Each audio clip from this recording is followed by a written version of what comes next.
अल्फाज़े हिंद की पेशकश, जावेद निहाल हाशमी का अफसाना, खिड़की। इसने खिड़की से बाहर देखा। नदी किनारे प्लास्टिक शीट में लिपटी कई लाशें रेत से बाहर झांकती नजर आईं। सोगवारान का कहीं पता नहीं था। उफ, ये बेहुरमती और बेचारगी, जाने ये सिलसिला कब थमेगा, उसने तासुफ से सोचा। अचानक किसी ने बाहर से खिड़की पर फूलों का हार लटका दिया।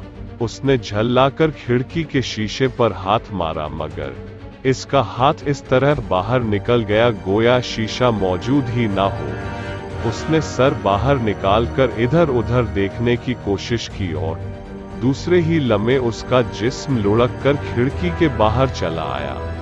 पीछे मुड़कर देखा तो दंग रह गया। फूलों का हार खिड़की के फ्रेम पर नहीं बल्कि फोटो फ्रेम पर झूल रहा था, जिसमें खुद उसकी तस्वीर थी और इसके नीचे कोई लाश रेत में दबी पड़ी थी। नहीं, वो हलक फाड़ कर चीखा, मगर ना तो हलक के अज़लात में किसी किस्म के इर्तियाश की रमक महसूस हुई, ना ही वो खाकरोब मुतवज्जा हुआ जो अभी अभी फोटो फ्रेम पर फूल माला चढ़ाकर वापसी के लिए मुड़ा था।